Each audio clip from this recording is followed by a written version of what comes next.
Have you ever noticed how the kindest person in the room is often the one most disrespected?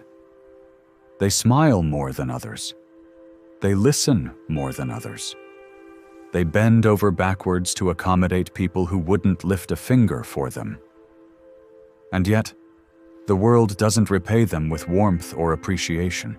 It repays them with silence, with betrayal, with mockery behind closed doors. Why? Because somewhere along the way, society sold us a lie.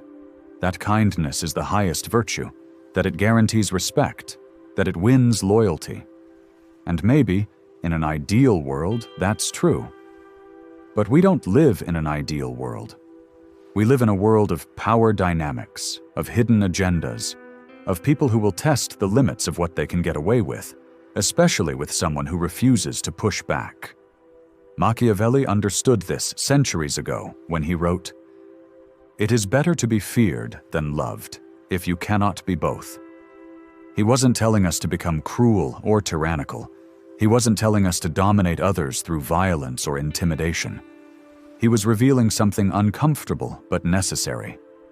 That fear, not cruelty, but respectful fear, establishes boundaries in a way that love alone never can. Because love without fear invites exploitation. But fear, even without love, demands respect. And that is where real strength begins. You see, most people think they have a kindness problem, when in reality they have a boundaries problem. They think they need to be nicer, more giving, more agreeable. But the truth is, their kindness isn't the issue. It's the lack of structure around that kindness. It's that people feel no consequences for crossing their lines, because those lines are invisible, inconsistent, or worse, completely erased. Kindness without strength is seen as weakness. But strength, when anchored by kindness, becomes power. Real power. The power to walk into any room and be respected without raising your voice. The power to say no without needing to explain or apologize. The power to make people think twice before they lie to you, ghost you, disrespect you. Because the difference between someone who is respected and someone who is used isn't their heart, it's their backbone. And in a world that constantly preaches softness, few things are more revolutionary than a spine. Think about it this way. A lion doesn't need to roar to be respected. It doesn't need to prove anything. Its power is silent but unmistakable. Other animals sense it in the way it moves, in the way it watches, in the way it exists. Now compare that to the person who's always seeking validation, the one who's always saying yes, always pleasing others, always afraid to offend. People sense that too, and whether consciously or not, they treat them accordingly. Because the hard truth is this: people don't respect what they don't fear losing. They don't respect what doesn't hold firm ground. And they don't take seriously the person who never demands to be taken seriously. This is where Machiavelli's insight cuts to the bone. He's not saying love is useless. He's saying if you only seek to be loved, you'll become dependent on others for your sense of worth. You'll start to compromise your standards, dilute your opinions, silence your instincts, all in the name of being liked. And the more you do that, the more invisible you become. The more people start treating you like an option instead of a priority. Until one day, you wake up realizing that being loved by everyone cost you the one thing that matters most: self-respect. So how do you fix that? How do you become someone who is not feared out of cruelty, but respected out of strength? It starts by understanding this. Fear and love are not opposites. They are forces that balance each other. Too much fear without love becomes tyranny, but too much love without fear becomes self-erasure. Real mastery comes when you walk the line between both, when your kindness is chosen, not given away blindly, when your silence is strategic, not passive, when your presence carries weight, not just warmth. That's when people begin to adjust their behavior around you.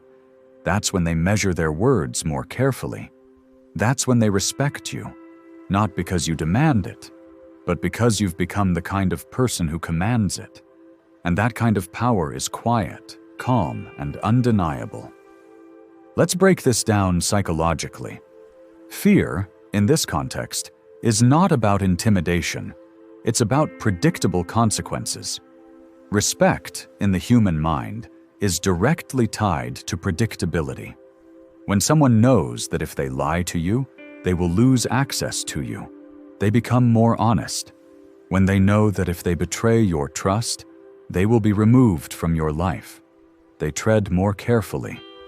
But when someone knows that you'll always forgive, always stay, always bend, they stop valuing what you offer. Not because they're evil, but because human beings are wired to test limits, in relationships, in business, in friendships, even in family.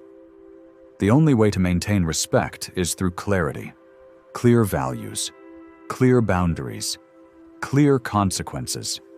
Without those, your kindness becomes background noise, your generosity becomes expected, and your pain becomes irrelevant.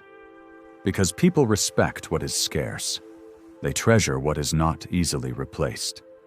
So when you become someone who gives, but only when it's earned, when you love but never beg, when you care deeply but walk away when disrespected, that's when your presence becomes powerful.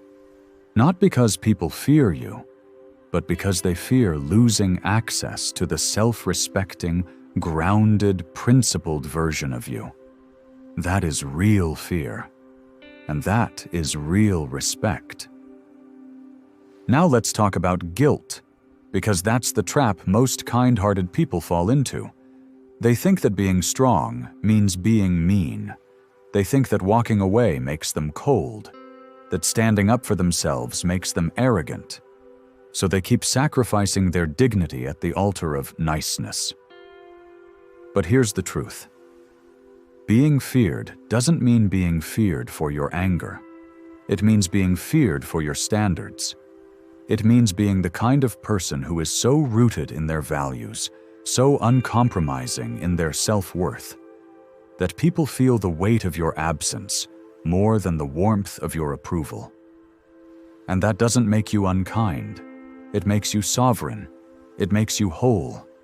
It makes you someone whose love is valuable, because it isn't given cheaply. And ironically, the more you operate from that place, the more you'll find that people start loving you more, because now they respect you. Let me tell you something most people will never say out loud.